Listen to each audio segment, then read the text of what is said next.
Hello, everybody, and welcome to Talking Sports. I'm here with Jamie Woodhouse. Jamie, my good old friend, a Formula One expert. You know, the season is just about to kick off, and I thought to myself, who better to have on than my friend Jamie Woodhouse, working for Planet F1. You've been reporting on the sport for a long time. Jamie, talk me through, first of all, pre-season testing. How is it going? Who has made a big impression on you, and who do you think could really start the season strong?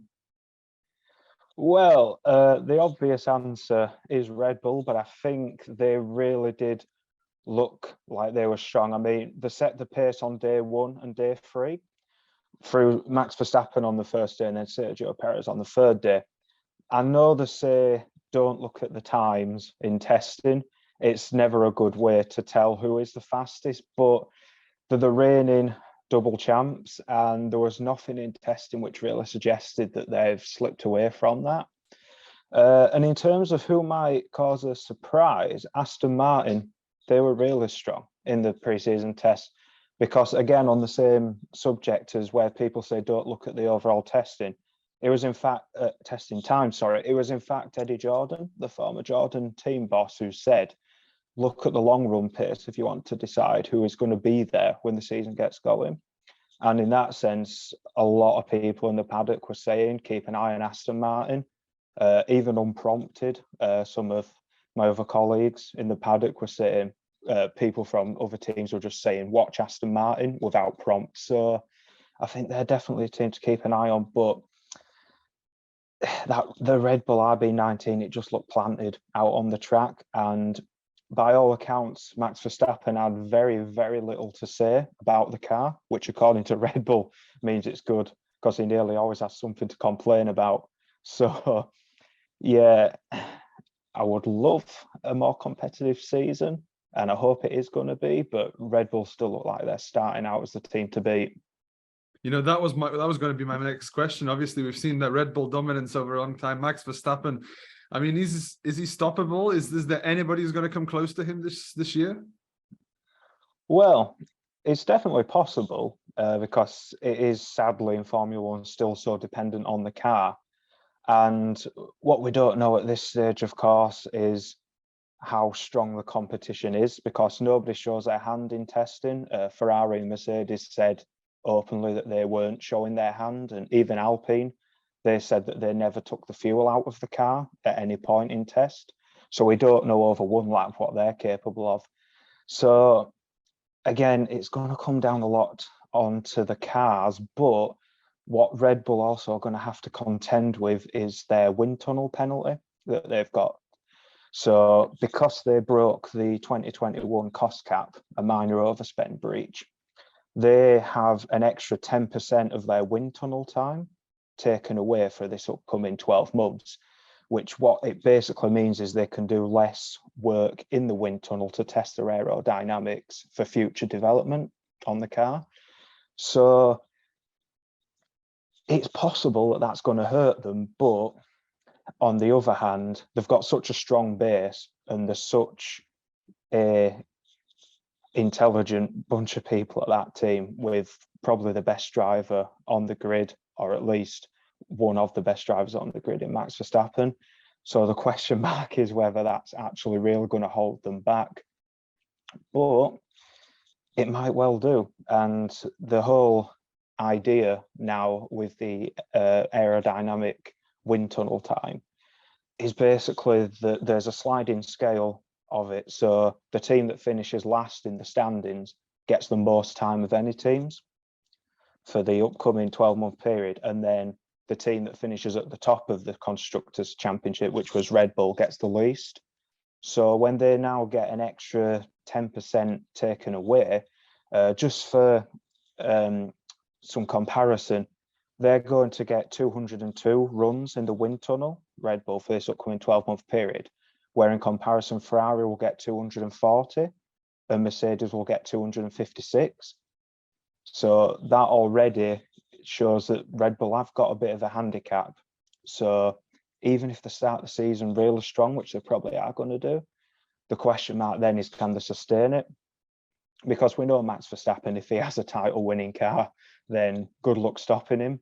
But if they just lose them few tenths to Ferrari or Mercedes or even Aston Martin, if they're as good over a long run pace as people say, then, suddenly it's a bit more tricky then.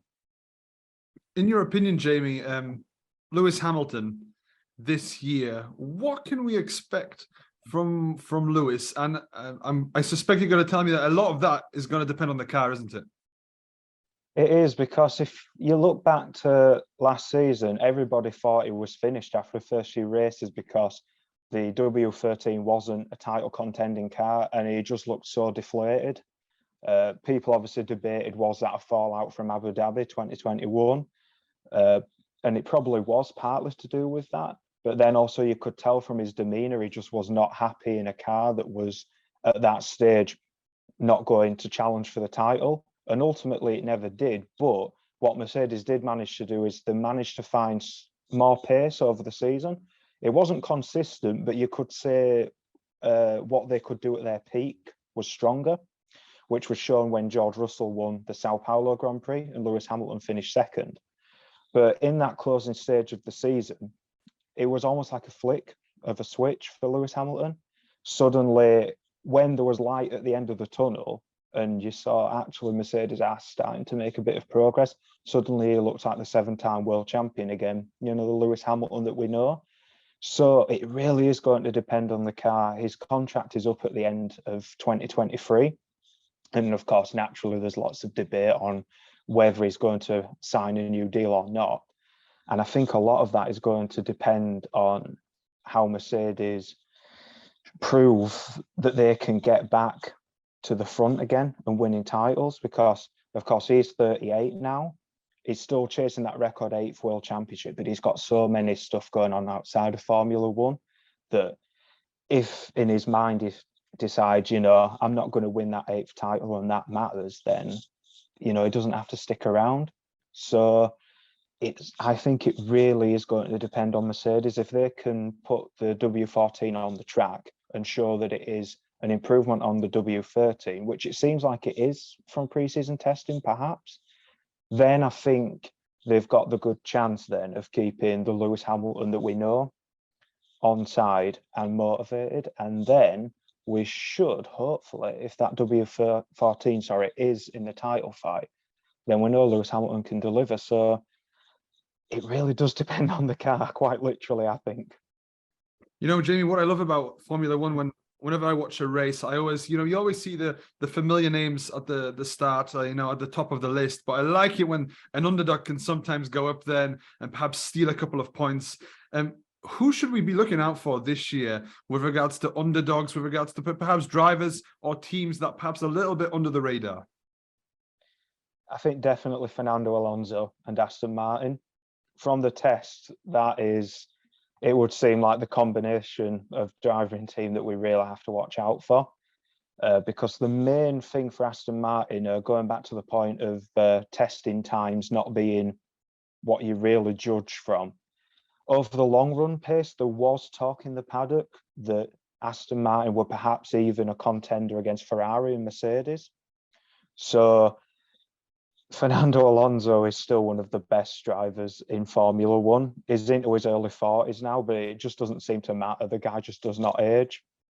So you can bet everything. If there is a sniff of a podium, never mind a win, if there's just a sniff of a podium, he is going to be right there, and everyone else on that grid is going to have a very, very tough time keeping him out of that podium places. So I would definitely say Fernando Alonso and Aston Martin. And I think we can't turn a blind eye either to Alpine, since they said that they never took the fuel out of the car during the test. The reason they said they did that is because the reliability was so strong across the test. So they thought that running the car with low fuel was something that they didn't really need to do. So they just focused on gathering all the data that they could, since they weren't having reliability issues interrupting it. So we really don't know what to expect with them. They've got an all-French lineup this year with Esteban Ocon and Pierre Gasly. Pierre Gasly joining from AlphaTauri. So that's a really strong driver lineup, a driver lineup that's very experienced of collecting points. So you never know. Since they're still hiding their hand, you just really cannot rule them out at the moment. That's what makes Bahrain, the first race, so exciting, because you just don't know. Maybe they're going to pop up and disrupt the Aston Martin party, so to speak. You know, 2021 was an extraordinary season, wasn't it? And 2022 seemed a little bit underwhelming. You know, I'm not a diehard Formula One fan. I know you are, but from my perspective, it just seemed a little bit underwhelming. Do you think between 2023, considering Red Bull, obviously you mentioned the 10% penalty in the wind tunnel, considering, you know, that you mentioned the likes of Fernando Alonso's and Lewis Hamilton's, do you think 2023 could be a lot more interesting, especially for people who are perhaps not as into the sport as others? I think it needs to be, is the answer for Formula One, because, of course, for 2022, they introduced completely new technical regulations, totally new look cars. And the whole point of that was to work alongside the budget cap and the wind tunnel allocations to try and close the grid up, because obviously that was a problem that had occurred in Formula One. Over time, it had grown, where you had the top three of Ferrari, Mercedes, and Red Bull traditionally, who were just completely in the distance from the midfield. You know, there was no stopping them. So the new regulations were obviously designed to try and stop that happening in future, to make it more competitive. But the problem for Formula One is in 2021, even before these regulations came in, there were signs that the grid was actually converging. Like in that season, like you had Alpine winning the Hungarian Grand Prix through Esteban Ocon. You know, you had Ferrari on the podium, you had McLaren getting in on the podium action as well. So 2022, then it was a bit of a double whammy almost for Formula One, because it was naturally a bit of a step back, because you only had Lando Norris on the podium at Imola in 2022. That was the only non-Ferrari, Red Bull or Mercedes podium. So already that was disappointing. But then you also have to consider these new cars had come in with a big song and dance about how they were going to make the grid closer, following easier, and therefore overtaking. So it's always the way of new regulations, really. They tend to spread the grid out again, because obviously somebody gets it right, somebody gets it very wrong, and somebody gets it in the middle. So what they need now from this season is to see signs of the grid starting to close back up. And I think there is a good chance that we're starting to see that. I mean, I say if Mercedes have sorted their problems out with the W14, then you can expect them and Ferrari to take the fight to Red Bull across the season. And then, of course, like I say, we have Aston Martin and Alpine, who look like they have got themselves firmly to the front of the midfield, and hopefully are now starting to narrow that gap to those top three, because it was a huge gap in 2022. So we would be in very lucky times, I think, if they eliminated that gap just at once. But if they can take a big chunk out of it, say narrow it to half a second rather than a second per lap, then that's already going to be huge progress.